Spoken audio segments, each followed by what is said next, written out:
Greetings, my fellow Trials lovers, and welcome to another TWIT. Episode 20, or 33, not 23, episode 33.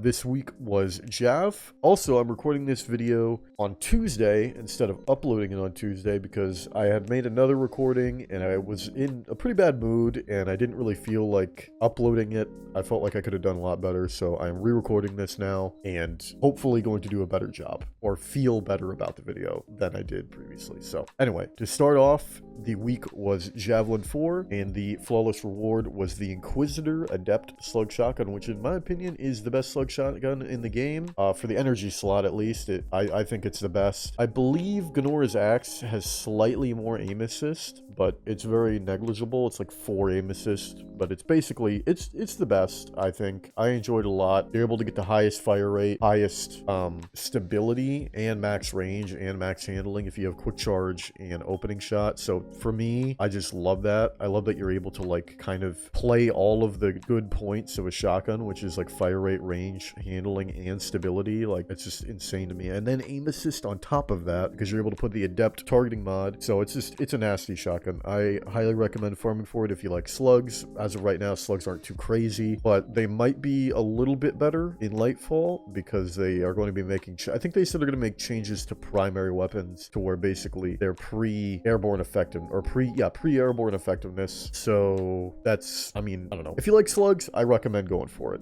It's a good PvP slug for sure. Like I said, probably the best, arguably, depending on what you care about. If you like aim assist, Gnoras. If you don't, Twister. But anyway, to move on to who got worlds first, we did not this week. There was another team. They had a guy that was kind of sus, but who knows, you know, can't get them all. I'm happy with 11. That's more than anyone has gotten consecutively, so love that.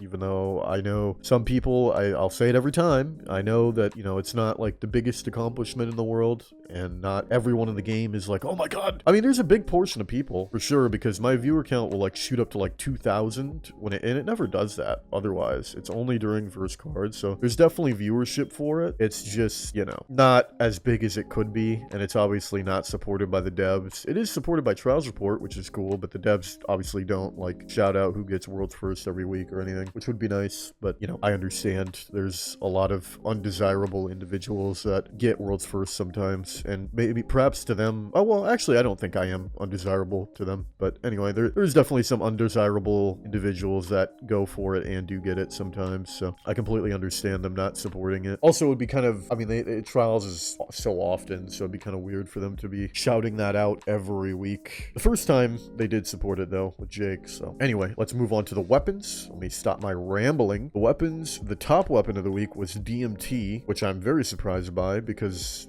I felt like Jav was like a close quarters map, and I didn't really see a lot of DMT. I've seen a lot of SMGs and like no time, and surprisingly hand cannons, but I did not see a ton of DMT. I mean, there was DMTs, but it's like not as frequently as I've seen it before, but that's just, I guess, because it's a kind of smaller map, and I was also on PC, so I'm sure there wasn't as many DMTs on console. But and then to the actual weapon types, hand cannon was #1, and that surprised me. That was very surprising because hand cannon typically is not anywhere up there, but if it's a right map, I could definitely see it being, you know, meta. It's just that's the thing about the sandbox now, is the sandbox is so situationally based. Like maps in the meta on maps is so based on the types of engagements you're going to have on that map. For example, Jav is very medium to close range a lot of the time. There is long range engagements, but there's so much cover that you're able to like play medium to long range or medium to close range a lot typically. And, you know, if you can't, then you can like flank around the map. If you can't head on, then you can like flank around the map and close the gap. And it's just there's so much ways to close the gap on the map and kind of get into the effective range of hand cannon. Whereas like maps like Eternity or, you know, Widow's Court, it's a lot tougher to close the gap and get into that effective range. And it's very easy for pulse rifle users or scout rifle users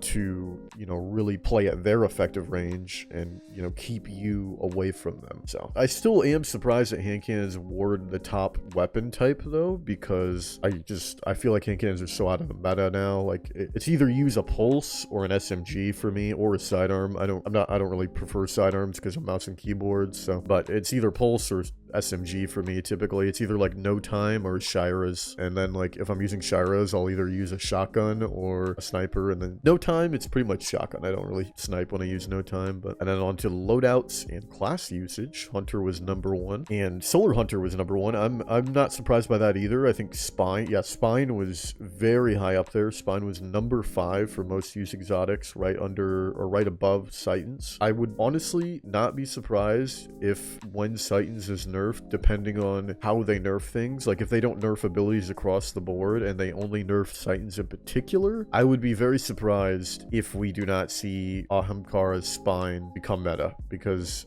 they're pretty crazy. Honestly, like you're able to get your grenade back so fast. They do so much damage from so far. And right now, I think it is definitely the best way to play Hunter. It is the most meta. And then I would say after that is probably Keperi's Hunter or maybe Duskfield Hunter. Those two are tied for second and first. Arc Hunter is just horrible because Gathering Storm is a PvE super. It's a damage over time PvE super. And then Arc Strider is a roaming super that is okay if you put Raiju's Harness on. But I mean, it's really good if you put Raiju's Harness on. But if you don't do that, it's horrible. And then on top of that, it's a high cooldown, so it's just, yeah. Obviously, Arc Titan's number 1, Solar Warlock number 1. Void Warlock actually almost number 1, very close. I think Void Warlock's better than Solar Titan or Solar Warlock. I just don't think a lot of people are like catching on to that, and a lot of people are like really crutching the Icarus stash. Although Void Warlock like has Void Soul, and some of the Void grenades are pretty solid as well. So anyway, with all that, I'm going to be ending the video. I had a horrible time this week. Personally, I did not have a good time at all. This was probably one of my worst weeks of trials ever. I dropped a like 2.7. Let me see. Yeah, 2.73. Did 30 cards, lost 18 games. Not a good time for me. I typically drop like a mid 3 or a low 3 or maybe even a 4 sometimes doing carries. And man, it was just so baldy and tough this week for me.